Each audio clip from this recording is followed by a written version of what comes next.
Hello everyone, नमस्कार दोस्तों। Welcome to True IAS and PCS. Continue करते हैं दोस्तों अपनी पीएसआईआर की डिस्कशन को। प्रीवियस लेक्चर में हम लोग बात कर रहे थे कार्ल मार्क्स के बारे में। अभी तक हमने कार्ल मार्क्स के बारे में जो भी पढ़ा है उसमें कुछ जो प्रोमिनेंट चीज़ें हैं वो मैं आपको बता देता हूँ, रिकॉल करवा देता हूँ। मार्क्सिज्म और सोशलिज्म के बीच में क्या डिफरेंस होता है इसके बारे में हमने बात करी थी। कार्ल मार्क्स का जो आइडिया था कम्युनिस्ट सोसाइटी को डेवलप करने का, कम्युनिस्ट सोसाइटी का गठन करने का, उसके बारे में हमने पढ़ा था। कार्ल मार्क्स का जो डिफ्रेंसिएशन करने का तरीका है bourgeoisie versus proletariat section of the society, इसके बारे में अभी तक हम पढ़ चुके हैं। और कार्ल मार्क्स का एक इम्पॉर्टेंट कॉन्सेप्ट, उसकी फिलॉसफी या उसका पॉलिटिकल थॉट या आइडिया कह लो आप, डायलेक्टिक मेटेरियलिज्म। और इस डायलेक्टिक मेटेरियलिज्म के अंदर कार्ल मार्क्स का साथ दिया था फ्रीडरिक एंजल्स ने। और वो कैसे अलग था डायलेक्टिक आइडियलिज्म के आइडिया से, जो कि हेगल का आइडिया था। अभी तक हम ये पढ़ चुके हैं। लास्ट लेक्चर में हमने जो लेटेस्ट चीज़ कवर करी थी कार्ल मार्क्स के कॉन्टेक्स्ट के अंदर, वो था कार्ल मार्क्स की आइडियोलॉजी ऑफ फॉल्स कॉन्शियसनेस। आज के लेक्चर में दोस्तों हम बात करेंगे, यहाँ पर जो दे रखा है आपको इस पैराग्राफ के अंदर, कार्ल मार्क्स के लास्ट आइडिया के बारे में। ठीक है, वैसे हम कार्ल मार्क्स के बारे में डिटेल में और पढ़ेंगे वेस्टर्न पॉलिटिकल थिंकर्स में, जब कार्ल मार्क्स का एक सेपरेट चैप्टर रहेगा। लेकिन अभी तक जितनी इंपॉर्टेंट बातें मैंने आपको बताई है वो ही कार्ल मार्क्स की थ्योरी, इसकी आइडियोलॉजी और मार्क्सिज्म का जो पूरा का पूरा आइडिया और जो उसका बेस है, उसके इर्द गिर्द यही बातें आपको वहाँ पर देखने को मिलेगी। आज के लेक्चर में दोस्तों बात करने वाले हैं कार्ल मार्क्स का जो आइडिया था of revolution for absolute equality and absolute justice. अब ये जो इसका आइडिया था ना, revolution for absolute equality and justice, finally यहाँ पर आप देख पा रहे होगे कि कार्ल मार्क्स क्रांति करने की बात कर रहा है। इस आइडिया के अंदर आपको जानने को मिलेगा कि कार्ल मार्क्स ने फाइनली बोल ही दिया रेवोल्यूशन के बारे में। और ये जो उसका पूरा आइडिया है दोस्तों, revolution for absolute equality and justice, ये इक्वालिटी है, क्वालिटी नहीं है। ठीक है, इसी को हम कार्ल मार्क्स की थ्योरी कहते हैं, जिसका नाम है Karl Marx's theory of justice. Karl Marx's theory of justice. ठीक है, तो हम जानते हैं कि कार्ल मार्क्स का ये आइडिया क्या है एब्सोल्यूट इक्वालिटी को लेकर, और उसी से कार्ल मार्क्स की थ्योरी ऑफ जस्टिस जो है वो कैसे डिराइव होती है। डिटेल में इस चीज़ को समझते हैं। देखो दोस्तों, सबसे पहले तो आप लोगों को ये जानना होगा, यहाँ पर कार्ल मार्क्स ना दो आइडिया के बारे में बात कर रहा है, राइट। जैसा कि आपको दो टर्म्स यहाँ पर दिख रहे हैं, एक तो इक्वालिटी, लेकिन उसकी थ्योरी का नाम है theory of justice.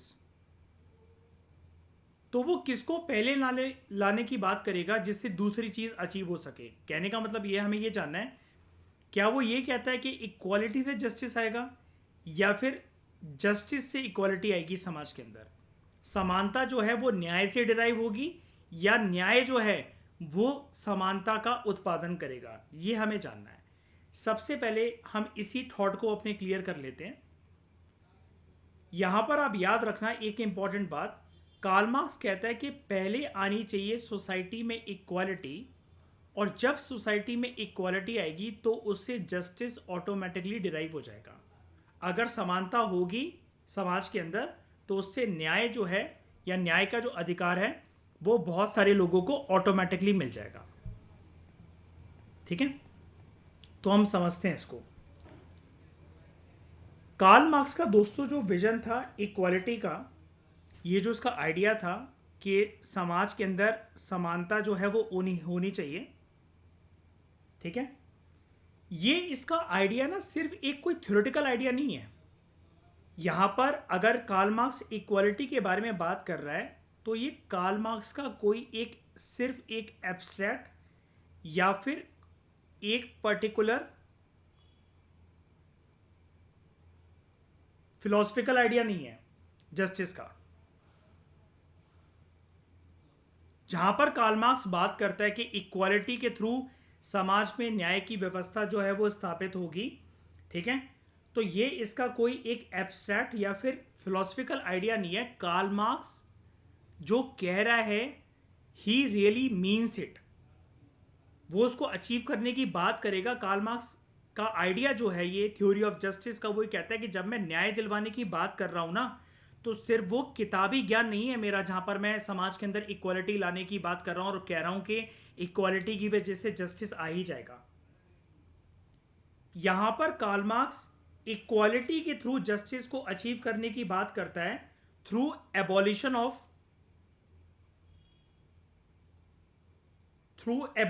Of class structure,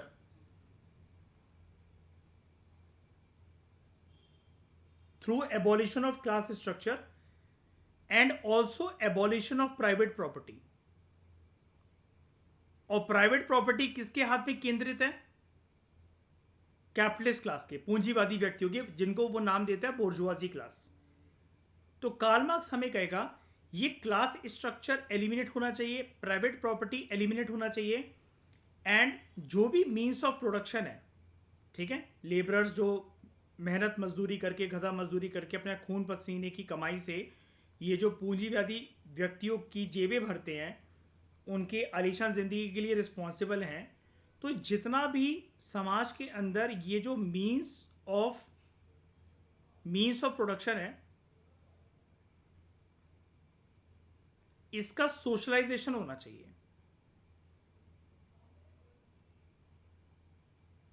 जिसकी वजह से अल्टीमेटली कैसे समाज का सपना देखता है कार्ल मार्क्स? कम्युनिस्ट सोसाइटी का, जहां पर बिल्कुल भी असमानताएं नहीं होंगी, अमीर और गरीब के बीच में कोई डिफरेंस नहीं होगा, और सबको अपने अधिकारों का इक्वल राइट मिलेगा। ठीक है, कार्ल मार्क्स ये कहता है अगर आपको ट्रू फॉर्म में किसी भी समाज के अंदर इक्वालिटी देखनी है, अगर आपको ट्रू इक्वालिटी देखनी है, या जिसको कार्ल मार्क्स एक नाम देता है, अगर आपको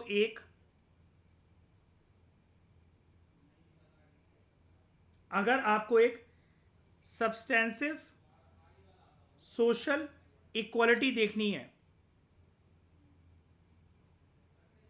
ठीक है, तो कार्ल मार्क्स कहता है दोस्तों में कि अगर हमें रियल तरीके से समाज के अंदर समानताओं को लेकर आना है, जिसको वो कहता है सब्सटेंसिव सोशल इक्वालिटी को अगर हमें लेकर आना है, तो ये कैसे अचीव करी जा सकती है? कार्ल मार्क्स इसके लिए हमें आइडिया देता है कि this could be achieved by eliminating the root cause of inequality. असमानता के पीछे, समाज की असमानता के पीछे अमीर और गरीब के बीच में जो डिफरेंसेस हैं, बोर्जुआसी और प्लोरिटेरियट सेक्शन ऑफ द सोसाइटी के बीच में जो डिफरेंसेस हैं, उसके रूट कॉज को आइडेंटिफाई तो हमने कर लिया, और जो रूट कॉज है इनइक्वालिटी का, हमें उसको जड़ से उखाड़ कर फेंकना है। और यहाँ पर वो दो प्रकार के रूट कॉज की बात करता है, जो कि पहले वाले से डिराइव्ड है। दूसरा वाला रूट कॉज, एक तो है पूंजीवादी व्यक्तियों का जो वर्चस्व है समाज के अंदर, कैपिटलिज्म को एलिमिनेट करना, और दूसरा वो ये बोलता है कि कैपिटलिज्म की वजह से जो इनहेरेंट का मतलब है जो गड़ जाता है, जैसे जड़ जो है वो गड़ी रहती है जमीन के अंदर, तो ये जो इनहेरेंट क्लास डिविजन्स जो बन चुकी हैं समाज के अंदर, जो इनहेरेंट क्लास डिविजन्स जो बन चुकी हैं समाज के अंदर, इसकी वजह से ये इनइक्वालिटी आती है समाज के अंदर, और हमें इसी को एलिमिनेट करना है अगर हम ट्रू इक्वालिटी या सब्सटेंसिव सोशल इक्वालिटी को अगर समाज के अंदर स्थापित करना चाहते हैं। इसके कॉन्सिक्वेंसेस या रिजल्ट की फॉर्म में कार्ल मार्क्स हमें क्या बताता है? अगर हम ये करने में सक्षम रहे तो इससे होगा क्या, हमें मिलेगा क्या? तो कार्ल मार्क्स कहता है इसकी वजह से एक ऐसी सोसाइटी की स्थापना हम कर सकते हैं जो कि एक क्लासलेस सोसाइटी होगी, जहां पर कोई रिच और पुअर क्लास जैसी कोई चीज़ ही नहीं होगी। It will be a society which will be a classless society, जहां पर हर एक इंडिविजुअल, हर एक तबके के इंसान के पास क्या होगा? सारे लोगों के पास ऐसे समाज के अंदर इक्वल एक्सेस होगा, ठीक है, रिसोर्सेस का, अपॉर्चुनिटीज का, ठीक है, और जहां पर जो अभी तक एक्सप्लॉयटेशन होता है, जो शोषण होता है of one class by another, वो इरेडिकेट हो जाएगा, इज इरेडिकेटेड। अब कार्ल मार्क्स के इस आइडिया के पीछे कुछ जो इंपॉर्टेंट की एलिमेंट्स हैं,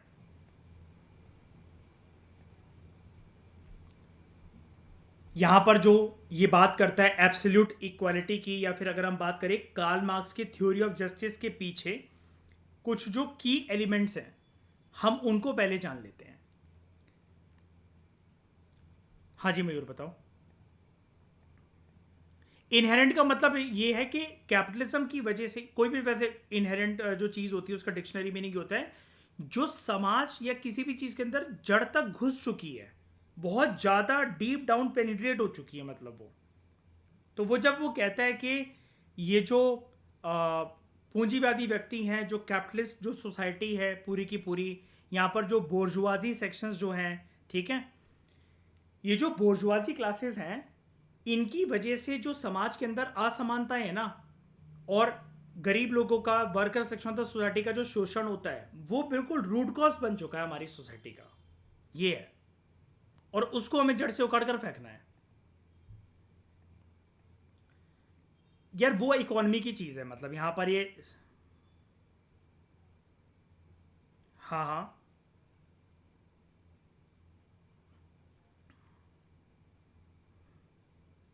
बिल्कुल। हाँ हाँ हाँ हाँ, वो एक अलग चीज है, वो तो एक अलग डायमेंशन है। हाँ, यहाँ पर ये बेसिकली क्लास के अंदर जो हमें चीज़ें देखने को मिलती हैं, क्लास स्ट्रक्चर जो है रिच और पुअर का, उसकी बात कर रहा है कि लेबरर जो हैं उनके साथ जो शोषण हो रहा है वो इनहेरेंट स्ट्रक्चर बन चुका है सोसाइटी का, और वो लोगों को नेचुरल लगने लग जाता है। इसी को वो फिर लास्ट लेक्चर में मैंने आपको बताया था, फॉल्स कॉन्शियसनेस का आइडिया से जस्टिफाई करता है। हाँ ठीक है, कि लोगों को सोशल इनइक्वालिटीज जो है वो नेचुरल इनइक्वालिटीज लगने लग जाती हैं, कि शायद से ये व्यवस्था भगवान ने बनाकर भेजी है, शायद से भगवान ही यही चाहता है कि हम ऐसा स्ट्रगल करें या फिर ऐसी मेहनत करें। लोग इसके लिए क्योंकि आवाज़ नहीं उठाते हैं, जो मैंने आपको बताया था फॉल्स कॉन्शियसनेस का आइडिया, ये है पूरा का पूरा इसका रूट गेम। ठीक है, तो हम दोस्तों बात करते हैं यहाँ पर key elements of Karl Marx's theory of justice and his idea of absolute equality and absolute justice.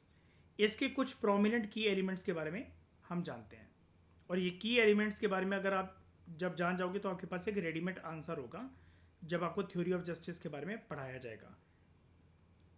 Number 1 है, सबसे पहले तो सबसे इजी पॉइंट जिसके बिना कार्ल मार्क्स अपनी बातों को हमेशा अधूरा रखता है, क्रिटिक ऑफ, अपनी थ्योरी ऑफ जस्टिस में Karl Marx is regarded as a big criticizer and critique of bourgeoisie rights. पूंजीवादी व्यक्ति के जो अधिकार हैं उसको क्रिटिसाइज करता है। कार्ल मार्क्स ने क्रिटिसाइज करा था जो आइडिया होता है ना फॉर्मल इक्वालिटी का। अब ये बहुत इंटरेस्टिंग चीज है,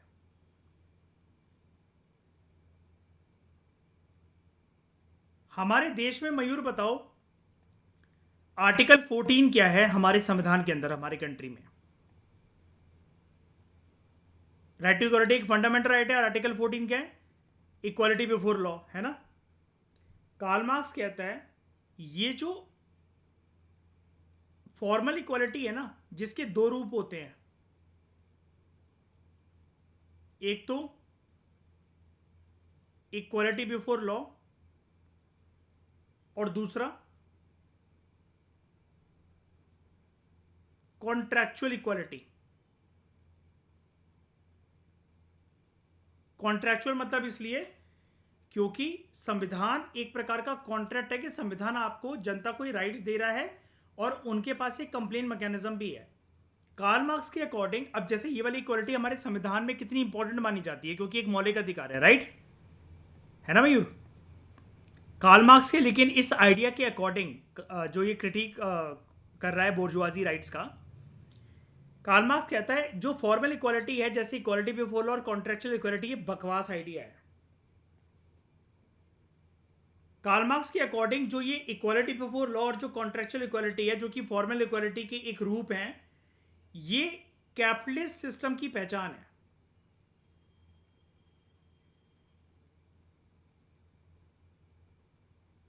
ये कैपिटलिस्ट सिस्टम की एक पहचान है, क्योंकि वो ये कहता है कि ये जो आइडियाज है ना, ये आपको थ्योरेटिकली अच्छे लगते हैं क्योंकि ये देश के संविधान में कायदे कानूनों में इसके बारे में जिक्र है, लेकिन एक्चुअली में क्या इक्वालिटी सच में एग्जिस्ट करती है? Is there equality before law? और क्या जो संविधान एक तरीके से जनता के लिए कॉन्ट्रैक्ट होता है, या कोई भी कानून एक तरीके से कॉन्ट्रैक्ट होता है, लॉ मेकिंग प्रोसेस एक जनता और लॉ मेकर्स के बीच में कॉन्ट्रैक्ट होता है, क्या ये कॉन्ट्रैक्ट सच में वैलिडेट होता है? प्रैक्टिकल इंप्लीकेशंस हैं इसकी। पूंजीवादी व्यक्ति तो कानून के साथ कबड्डी खेलते हुए, खिलवाड़ करते हुए कैसे भी करके बच जाते हैं, लेकिन गरीब आदमी ऐसे कानून के सामने भीख मांगकर हाथ फैलाकर खड़ा रहता है। कानून बहुत ही ज्यादा कॉस्टली अफेयर हो जाता है, कानून के साथ डील करना एक बहुत ही ज्यादा माथापच्ची का काम हो जाता है प्लोरिटेरियट सेक्शन ऑफ द सोसाइटी के लिए। लेकिन वहीं बोर्जुआजी क्लास अपनी पूंजीवादी एक तरीके से परिस्थिति का फायदा उठाते हुए, अपने पूंजीवादी अस्तित्व का सहारा लेते हुए, अपने पैसे का इस्तेमाल करते हुए, वो लॉ को ना सिर्फ इंप्लीमेंट करवा सकते हैं बल्कि अपने फायदे के लिए मोल्ड भी करवा सकते हैं। लाइक बिजनेसमैनों को कुछ राइट्स देना, टैक्स में इनको इतनी कंसेशन मिलेगी, इनके साथ सरकार जब मिल जाती है तो वो क्रोनी कैपिटलिज्म का रूप आ जाता है।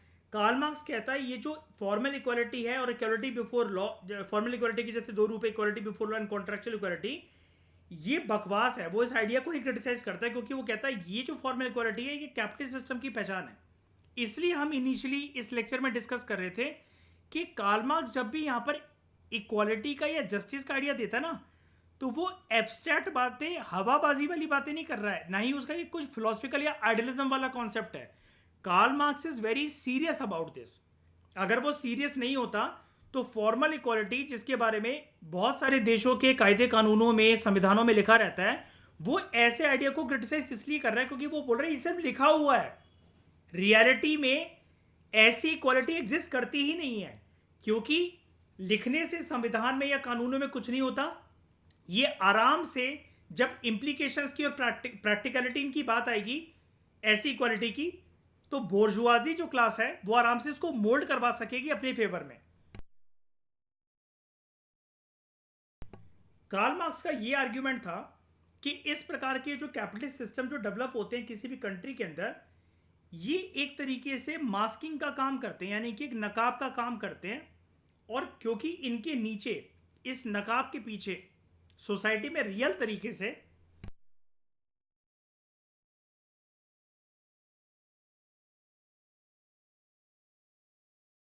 बहुत डीपर लेवल पर आपको सोशल इनइक्वालिटीज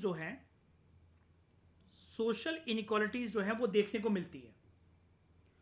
और ये जो व्यवस्था है जिसको पूंजीवादी व्यक्ति चलाते हैं, एक नकाब पहनकर झूठा कि yes there is formal equality, equality before law, contractual equality, लेकिन ऐसी थ्योरेटिकल झूठेपन के पीछे बहुत deep down the line inherent, यहां पर वो चीज समझ पा रहे ना मयूर, ये डीपर जो इनहेरेंट की बात कर रहा है, इनहेरेंट सोशल इनइक्वालिटीज छुपी हुई हैं। और कार्ल मार्क्स कहता है इस तरह की इनइक्वालिटीज जो हैं, इसकी वजह से ही एक चीज बरकरार रहती है, वो चीज परपेचुएट होकर चलती चली जाती है। जो चीज कॉन्टिन्यूटी में रहती है उसको परपेचुएट करते हैं। प्रीवियस लेक्चर में मैंने आपको बताया था इसके बारे में। क्या चीज इससे परपेचुएट रहती है, सदाबहार, जिसका अस्तित्व देखने को मिलता रहता है, दैट इज क्लास ऑपरेशन। कुछ लोगों का ऑपरेशन होगा, शोषण होगा, उनको दबाया जाएगा, वो छोटे तबके के लोग बनकर रहेंगे। और ये किसके साथ होगा? Proletariat section of the society के साथ। दूसरा की एस्पेक्ट जो है कार्ल मार्क्स की थ्योरी ऑफ जस्टिस का and his idea of absolute equality and absolute justice, वो है socialisation of the means of production.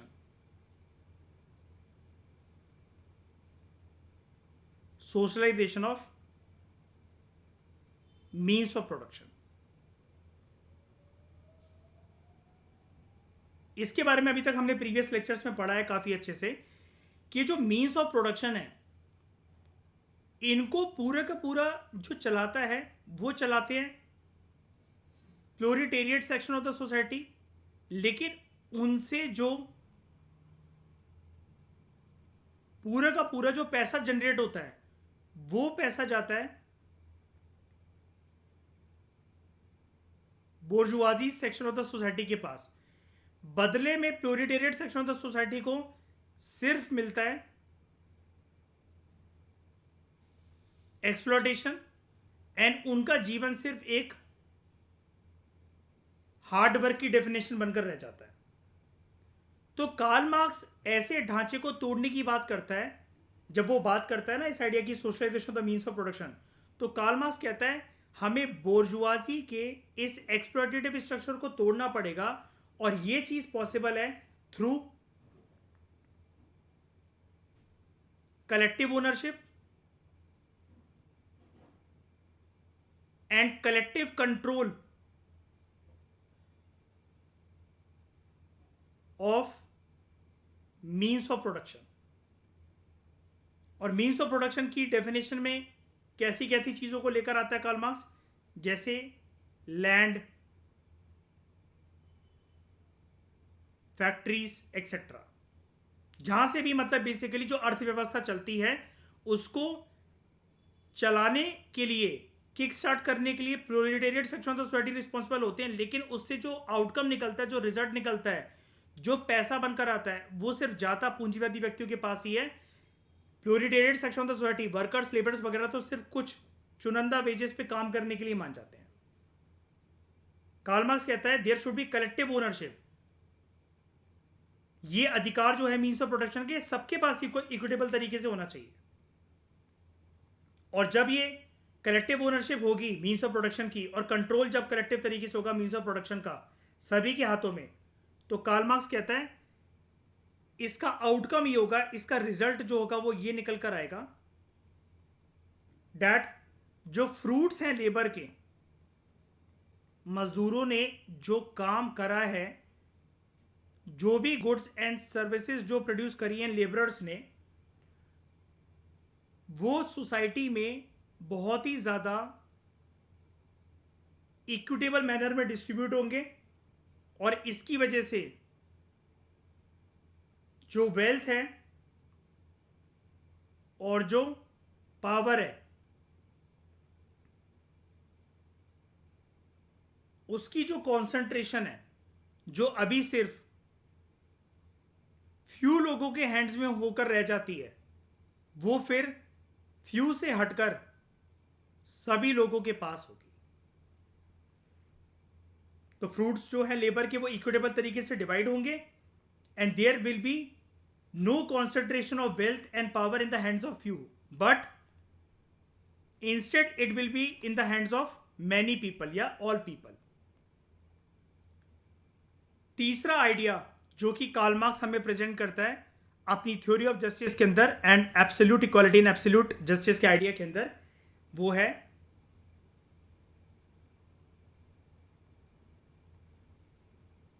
Abolition of classes. और ये तो आप जानते ही हो यहां पर किसकी बात करेगा कार्ल मार्क्स, कि ये जो क्लासेस का जो ये डिफरेंशिएशन है, पहले तो वो बोलता है प्लोरिटेरिएट और बोर्जुआजी, पूंजीवादी व्यक्ति और जो लेबरर्स, मजदूर, कारीगर वगैरह है, ये डिफरेंसेस होने ही नहीं चाहिए। अल्टीमेटली वो बात यहां पर कर रहा है पुअर्स की एंड रिच की। तो कार्ल मार्क्स जो है कहता है कि अगर ये क्लासेस जो हैं ये अगर एबॉलिश हो जाएं तो इससे कम्युनिस्ट सोसाइटी की स्थापना होगी, जहां पर जो क्लास डिस्टिंक्शंस होते हैं ये इस प्रकार के, जो ये क्लास डिफरेंसेस और ये जो क्लास डिस्टिंक्शंस होते हैं रिच और पुअर के बीच में, प्योरिटेटेड और बोर्जुआजी के बीच में, ये क्लास डिस्टिंक्शंस धीरे धीरे कर कर डिसअपियर होने लग जाएंगे, जिसकी वजह से एक काफी ज्यादा हारमोनियस और जस्ट सोशल ऑर्डर की स्थापना होगी। जस्ट मतलब ये है जहां पर सबको बराबरी से अधिकार मिलेगा, एक ऐसी सामाजिक व्यवस्था बनेगी जो कि जस्टिस के बेसिस पर होगी, न्याय के बेसिस पर होगी। वहां पर अमीर गरीब के बीच में कोई भी फर्क होगा नहीं और सब लोग फिर खुशहाली से हारमोनियस तरीके से रह सकेंगे, without any differences and without any kind of disputes, without any kind of richness, without any kind of poorness. High class low class का कोई दायरा ही नहीं रहेगा ऐसे सामाजिक व्यवस्था के अंदर। चौथा आइडिया जो कि कार्ल मार्क्स की इस थ्योरी ऑफ जस्टिस का जो बेस है, दैट इज कार्ल मार्क्स एक मैक्सिम देगा। मैक्सिम का दोस्तों मतलब ये होता है एक फेमस लाइन या एक फेमस कोट, और उसका कोट था from each according to his ability to each according to his needs। ये एक फेमस स्लोगन रहा है कार्ल मार्क्स के, जो आइडिया है जिसमें कार्ल मार्क्स कहता है कि there should be ideal of distribution in a communist society. यानी कि जब कार्ल मार्क्स कम्युनिस्ट सोसाइटी का जो सपना देख रहा है कि अधिकार से जो लोग वंचित हैं उनको जब अधिकार मिलेगा और ऐसा सोसाइटी की स्थापना करी जाए जो कि कम्युनिस्ट सिस्टम के ऊपर बेस्ड हो, तो वो कहता है यहां पर जो डिवीजन है ना, मैं ये नहीं कह रहा कि सब कुछ उठाकर प्योरिटेटेड सेक्शन ऑफ द सोसाइटी को दे दो, फ्री में दे दो, या बोर्जुआजी के ऊपर बोर्जुआजी से सब कुछ छीन लो, उनका मर्डर कर दो। कार्ल मार्क्स कहता है प्योरिटेटेड सेक्शन ऑफ द सोसाइटी चाहे कोई भी हो, पहली बात तो ये है कि ये जो वर्ड्स है ये होने ही नहीं चाहिए, क्योंकि ये वर्ड्स डिनोट करते हैं कि एक जो है वो गधा मजदूरी कर रहा है, एक जो है वो पूंजीवादी व्यक्ति है।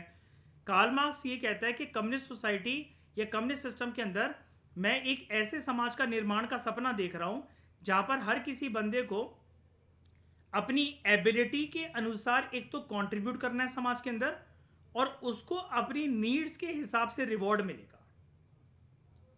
तो कार्ल मार्क्स कहता है ये जो एबिलिटी के बेसिस पर है ये इंडिविजुअल का कंट्रीब्यूशन है, कि एक बंदा जितना जानता है उस हिसाब से अपनी एबिलिटी के हिसाब से वो समाज के अंदर कंट्रीब्यूट कर दे, और पर्सन को उसकी नीड्स के अकॉर्डिंग रिसीव होने लग जाएं rewards in the form of good salary, कि जितना उसने कंट्रीब्यूट करा अपनी एबिलिटी के हिसाब से वो उसका कंट्रीब्यूशन हो गया, बदले में उसकी मेहनत का जो हक है, जितनी उसको जरूरत है वो उसको मिल जाए। तो कार्ल मार्क्स ये कहना चाह रहा है कि यहां पर मैं कोई फ्री में खैरात में बांटने की बात नहीं कर रहा हूं। कार्ल मार्क्स ये कह रहा है there should be idea from each according to his ability to each according to his needs. Contribution बंदा अपनी एबिलिटी के हिसाब से करेगा, मिलेगा उसको उसकी नीड्स के हिसाब से एक रिवॉर्ड मैकेनिज्म जितना उसने कंट्रीब्यूट करा होगा। अगला आइडिया जिसके बारे में कार्ल मार्क्स बात करता है वो है, फाइनली कार्ल मार्क्स बोल ही देगा अब ये word, that there should be revolution and social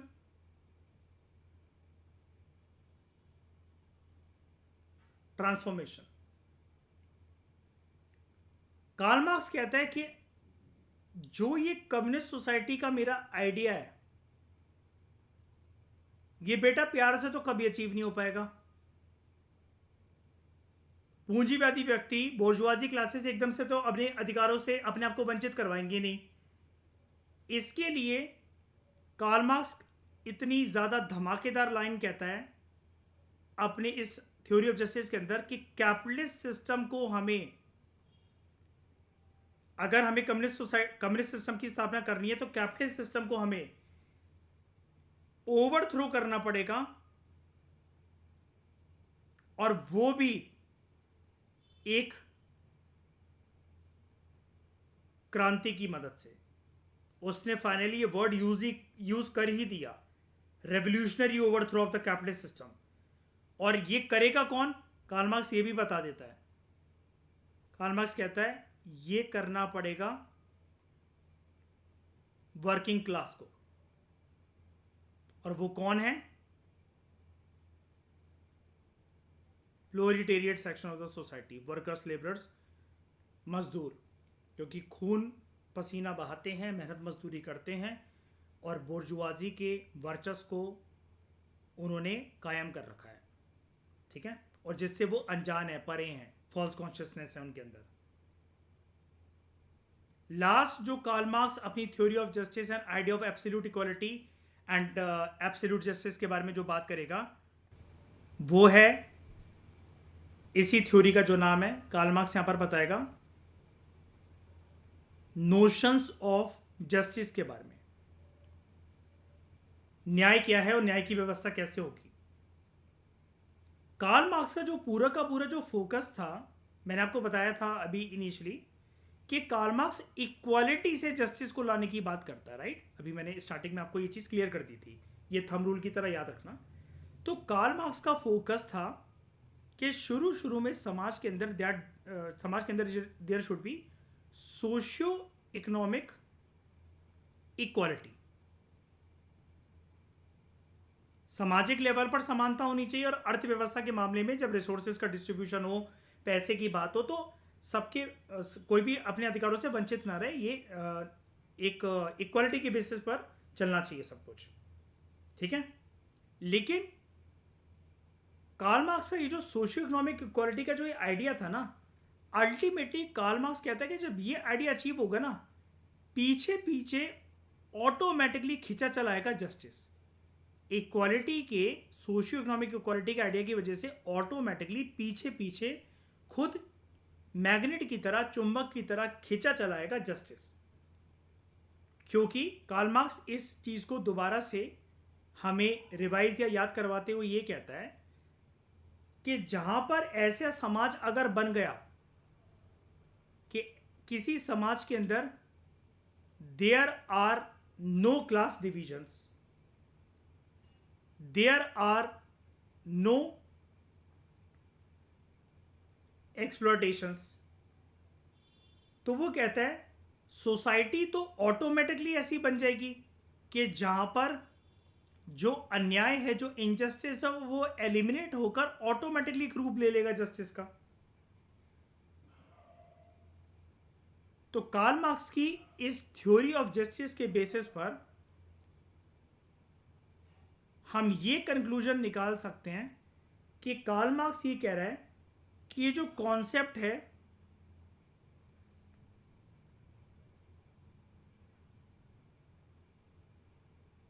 equality का,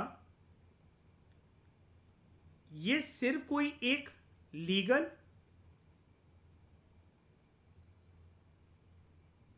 या फिलोसफिकल आइडिया नहीं है कार्ल मार्क्स का।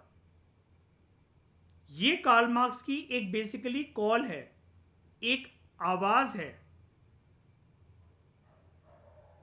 Proletariat section of the society के लिए, जिससे वो कहता है कि आप में अगर हिम्मत आ गई और आप अगर रेडिकल तरीके से, रेवोल्यूशनरी तरीके से समाज की व्यवस्थाओं को ट्रांसफॉर्म करने में सक्षम रहे, ये proletariat section of the society से कहता है कि अगर रेडिकल सोशल ट्रांसफॉर्मेशन आती है सोसाइटी के अंदर, जो कि एक रेडिकल का मतलब यहां पर यह कि कहता है जो कि एक क्रांति से ही संभव है, और इस क्रांति को proletariat section of the society he initiate कर सकते हैं। तो कार्ल मार्क्स कहता है इससे दो चीजें सुनिश्चित तौर पर समाज के अंदर दिखेंगी ही दिखेंगी। एक ऐसा समाज बनकर आएगा, एक ऐसी दुनिया का निर्माण करा जा सकता है जो कि होगा मोर जस्ट, वर्ल्ड, ऐसी दुनिया जो कि जहां पर ज्यादा जस्टिस होगा, and there will be a world of more equitable nature, it will be a world of more equitable nature. और ये अचीव करा जा सकता है ओनली एंड ओनली अगर दो चीजें एबॉलिश हो जाए, एक चीज एबॉलिश हो जाए और एक चीज अचीव हो जाए। एबॉलिश किसे करना है? क्लास स्ट्रक्चर्स को, और अचीव किसे करना है? कम्युनिस्ट सोसाइटी को, लेकिन through collective ownership of means of production. तो ये है दोस्तों कंप्लीट आइडिया कार्ल मार्क्स का। हमने इसके टॉपिक के ऊपर भी 2-3 क्लासेस लगाई अच्छे से, लेकिन it was totally worth it. अब जब क्योंकि कार्ल मार्क्स का आइडिया या इसका जो चैप्टर आएगा आपको कुछ भी उसमें नया नहीं मिलने वाला, तो अब आप समझ गए होंगे कि क्यों कार्ल मार्क्स बात करता है that revolution for revolution for absolute equality and absolute justice को अचीव करने के लिए ये क्रांति क्यों जरूरी है। और यहां पर वो एब्सोल्यूट वर्ड का इस्तेमाल क्यों करता है? बिकॉज वो यहां पर जब भी क्रांति की बात कर रहा है या न्याय लाने की बात कर रहा है, कार्ल मार्क्स सिर्फ एक फिलोसफिकल, एक लीगल आइडिया नहीं दे रहा है हमें, वो सिर्फ कोई थ्योरेटिकल या कोई एब्स्ट्रैक्ट आइडिया हमें प्रेजेंट नहीं कर रहा है। Karl Marx means what he says, he means it. और वो तभी बात करता है कि ये अचीव करने के लिए क्रांति लानी पड़ेगी, और इस क्रांति को लाने के लिए जो रिस्पॉन्सिबल होंगे कार्ल मार्क्स के according, they will be proletarian section of the society. तो ये चीज अच्छे से समझ में आ गई होगी। मयूर, कोई डाउट इसमें?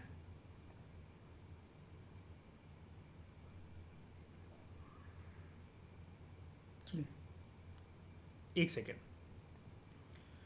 इस डिस्कशन में दोस्तों फिलहाल इतना ही। Thank you very much for discussion.